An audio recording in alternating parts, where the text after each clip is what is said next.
seen any of my videos, then you probably know that this is our food forest in the making, with every tire representing a small tree coming up. As you can see, it's very low budget, and obviously very long term idea to get it going, but this is what we have so far. These high pits with beans planted with all sorts of things and some worm castings below, branches to protect it from the ducks, vegetables coming up in between it. There's even some leucaena. If you look there, some leucaena coming up there, and all of that will then be filled or fed by these high pits. And then we have trees around them. This one has got loads of biochar in it, being charged by this high pit, being charged by worm castings. And in there you can see there's some life happening as well. Today we'll be focusing on a different part of the food forest, where we'll be planting a little bit bigger trees, and it's a part that we won't be able to irrigate as much, so there will be no vegetables, nothing that's high intensive, nothing that needs a lot of water or a lot of love. Let me show you quickly. So this is some mulberries that we bought.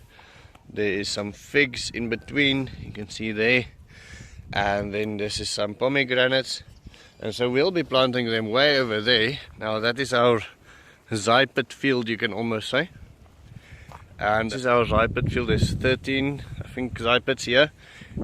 We are constantly filling them with organic matter, and they fill up very nicely in the raining season, and some of them has got biochar in it, depending on how much biomass or sticks and stuff we had on that day. Some of them are just normal manure. And so the idea is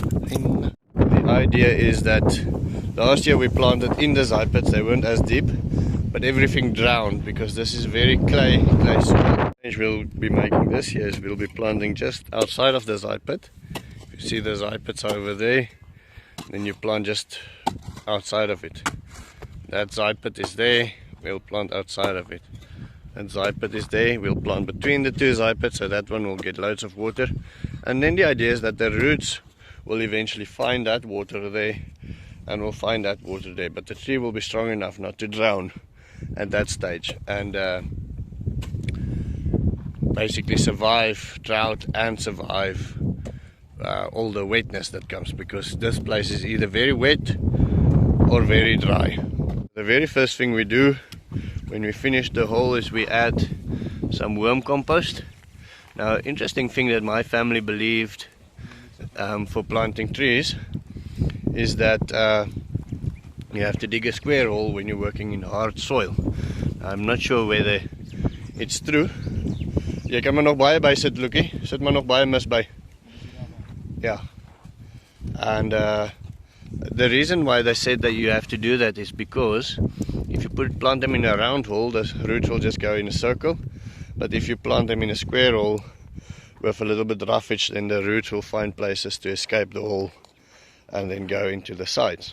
Now, I don't know whether it's true, but it doesn't cost anything extra to dig a square hole. So that's what we do here.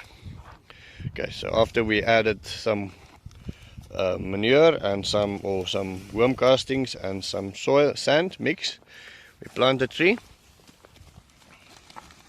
This is a mulberry.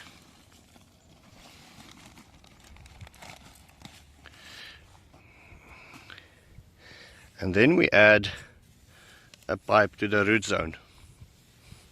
Now, okay, then you can fill it up. Isn't it, Chora?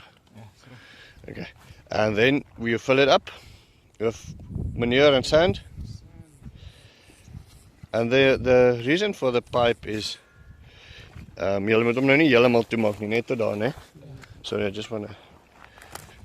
It's the first one for the day. The first one Enzo is doing is a training session as well as a video. So the reason for the pipe is then afterwards you fill up the pipe with water, and then you don't have a evaporation problem. grasvlokkie. You can see we also put it in quite a deep hole, and we put a lot of mulch around it, stopping evaporation and giving a space for the rain to collect.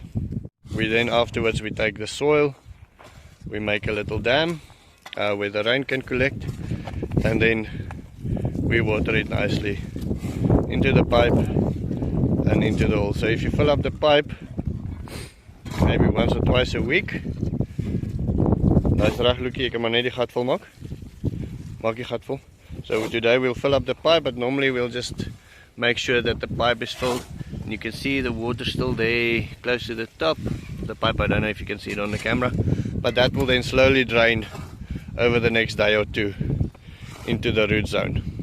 Then Lucas will repeat that process for the next 30 trees, and it will turn that barren landscape there into a green oasis, turning Lucas into a green warrior.